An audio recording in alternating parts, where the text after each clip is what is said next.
Hi, everyone. My name is Allison Gerber. I'm the editor of the Times Free Press, and I'm here today with Reverend Alan A.J. Holman, who is running for City Council, the District 5 seat.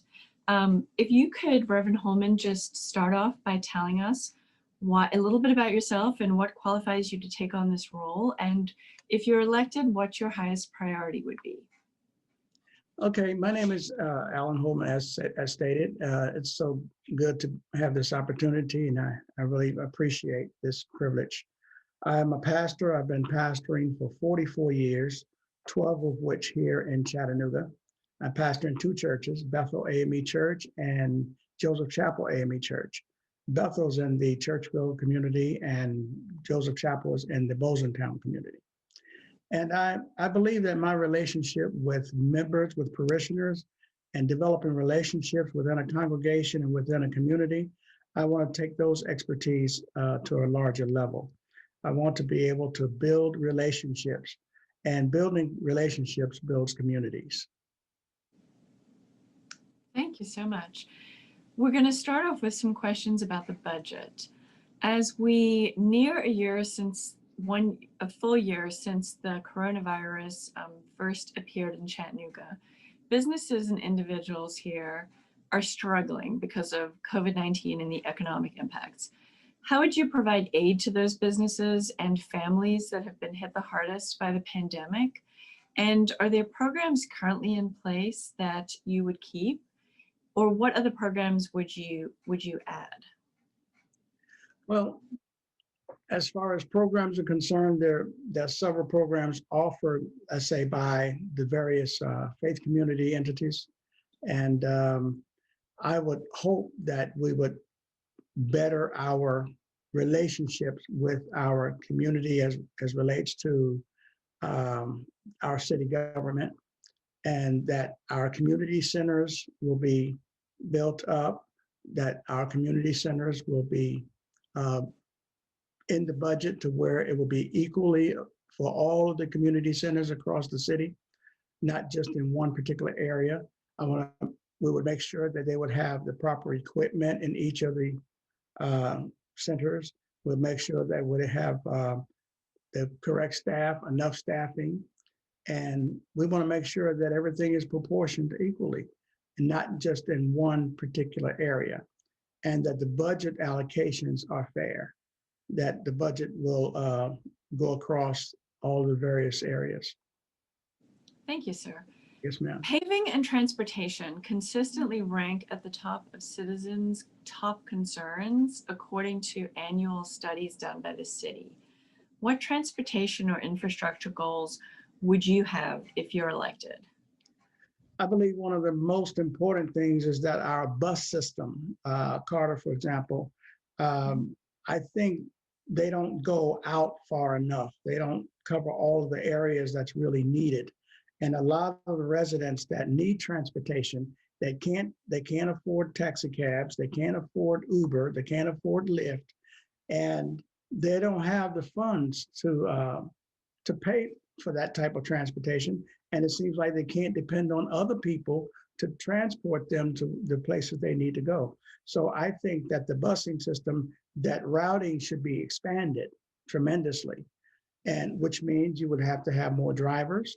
You would have to expand the hours to where they are serving the community.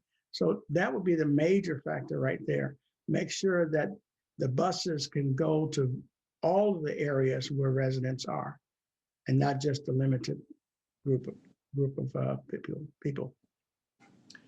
So sort of related to that, a recent poll shows that 31% of District 5 residents who were surveyed consider economic development and job growth to be the city's top priority. Do you agree? And how would you address these concerns? Well, I think basically we should try to enhance our small businesses. We need to patronize our businesses, our smaller businesses. We will need to make sure that they have the assistance that they need, especially during this era of coronavirus, that they will be able to stay in business and that they're patronized. And we want to also help our businesses of minority owners. as well. And I see a lot of vacant places. We need to make sure that those places are available for people who want to go into business, and implement some training programs to help people go into business and patronize our local businesses as opposed to going out of city. So, following up on a workforce question, city labor unions and many activists support a $15 minimum wage for city employees. Mayor Andy Burke had intended to begin implementing that prior to COVID. Do you support this or any other specific pay increases for city employees? And if you could say why or why not? Absolutely, I support it. I do know that there's a proposal coming down from the government as far as uh, a $15 minimum wage up to 2025, and breaking into different increments. One of the things that I think the people need to understand is that a person cannot live on the wages that they're paying right now. Let's say, for example, let's say a single parent is making $1,600 per month, which is an average of $400 a week. And they have to pay their rent, and the rent will wind up being about $900 on the average for a single parent if she's only got a couple of children. And then not only does she need to pay her rent, she have to pay her utilities. That's another couple of $100. She's going to have to buy groceries because she can't get food stamps because she's making too much money. So that's another couple of $100. And then she's got to have transportation to and from work. And 9 times out of 10, even if she's making $15 an hour, she's not going to be working more than maybe 4 hours a day, which is not going to give her enough hours to get benefits. So she's going to have to buy some insurance, some health insurance and life insurance. All of that is expensive. If she has a vehicle, she's going to have to insure the vehicle and put gas in the vehicle and possibly make repairs on the vehicle. And by the end of the month, she doesn't have enough money to even sneeze at. So that's where I stand on that. And that was my why. So, related to that, in 2019, 40% of Chattanooga's households were housing cost burdened, meaning that they pay more than 30% of their income for housing or for rent, and therefore may struggle, to your previous point, to afford other necessities. So how would you address affordable housing in your district? Well, I see now in my area, there are a lot of houses being built, new houses. And I don't know the affordability because I do know that they're expensive houses. And a lot of our residents, or even the offspring of our residents, if they want to stay in the neighborhood, they can't afford those houses. Part of it is the contracting. We need to contract laborers from within our own community, as opposed to going out of state, getting contractors to build these homes. Also, when we look at public housing, we need to make sure that the public housing areas are looked at with dignity, because a lot of times they look at low income housing as projects, of which I've lived at some point in my life, and they look down on it as a lack of dignity and a lack of integrity, when there can be training available for those residents as well.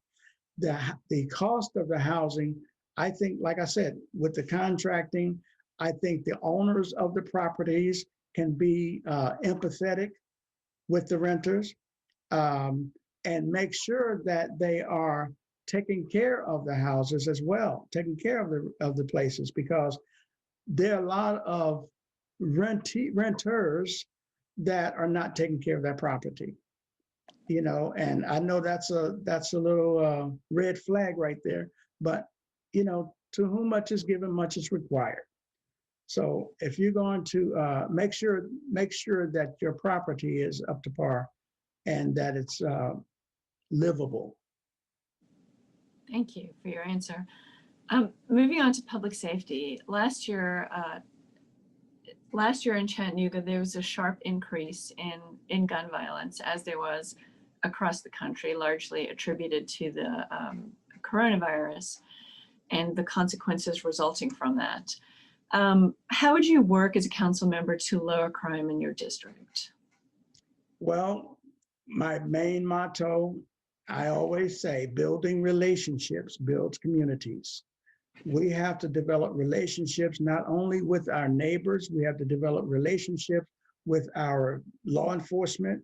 We have to develop relationships with our elected officials. And I think, as far as the law enforcement is concerned, the police department, I think they should focus on assigning the police officers to the neighborhoods in which they're familiar or the neighborhoods in which they have relationships. And they say, well, we don't have many police officers that live in our area, in our district or whatever. I'm just saying hypothetically. Well, then we will go on a scouting venue and start scouting for to hire police officers from this area. And even those police officers that don't live in this area, maybe they need to start developing relationships with people. And I think the police department have to really buckle down on their hiring practices and who they hire. And when they do background checks, they need to go deeper than just that. In the court system, they have a thing called PSI, pre-sentence investigation. And that is a strong investigative part. I think they should do something similar to that prior to the hiring of these police officers and make sure they have the mentality and the empathy for the citizens and know that they are hired to serve and to protect. And I also think that our judicial system have to really step up to the plate. And when these bad apples commit crimes against people of color, they need to be held accountable as well. So it's, everybody's got to be involved. There's got to be relationship development throughout the whole city. So your answer is actually a good segue into the next question, which is looking at the fact that, activists protesting last summer across the country and here in Chattanooga demanded defunding or divesting from the police. Would you consider either defunding or divesting from the Chattanooga Police Department or any kinds of reforms? And if so, what law enforcement reforms would you consider supporting? Well, I know the old cliche is, if you're going to really change a person's mind, you get to their pocketbook, but the budget that was passed this recently has already taken some funds from the police department. So my main concern is if they're going to not defund the police department, make sure that the funds that the police department is getting is allocated to training and, like I said, take care of the relationship with the police personnel. So I know it's a hard situation when you say defund. You can't put everybody in one basket. You can't put all the bad apples. You can't make everybody suffer for a fraction of those who are making mistakes. Just like the racial unrest that's going on in our country. Now, we saw several thousands of people going to the Capitol and causing all of this violence. Well, that's not the majority of our citizens in the United States. I say that's a few bad apples. It's a lot of bad apples, but it's a few when you're talking about the percentage of those Americans that are here. Now, they need to be held accountable. And I know I just jumped over to another level, but that's the reality of it. So a large part of the discourse this summer focused locally on public input to the City Council.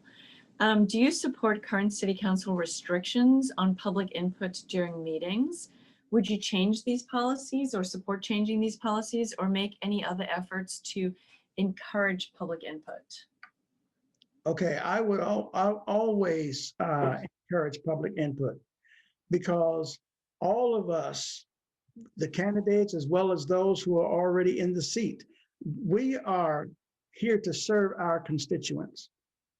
And if we're going to do what they're asking us to do, they need to have some input. For example, when you're dealing with developing a community, I noticed that there was an area where a development company came in and started doing some contracting, some building and what have you.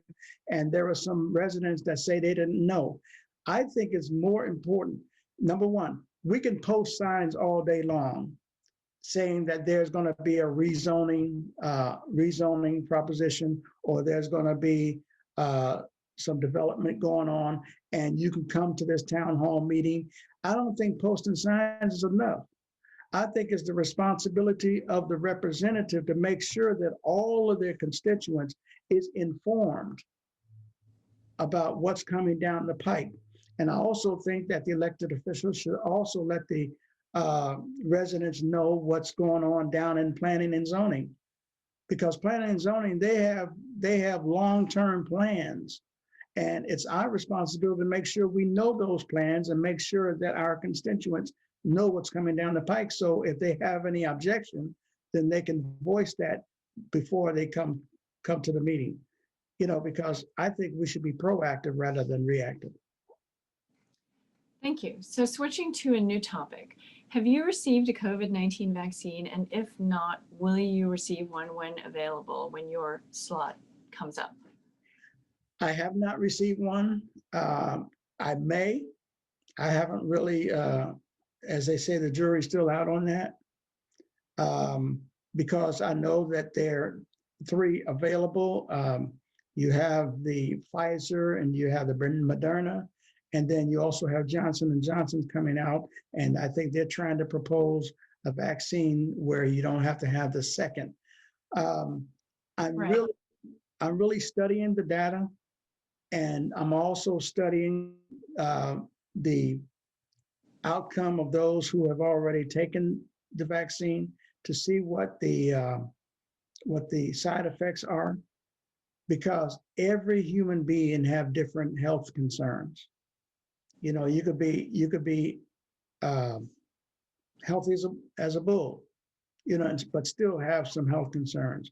So I'm really investigating that.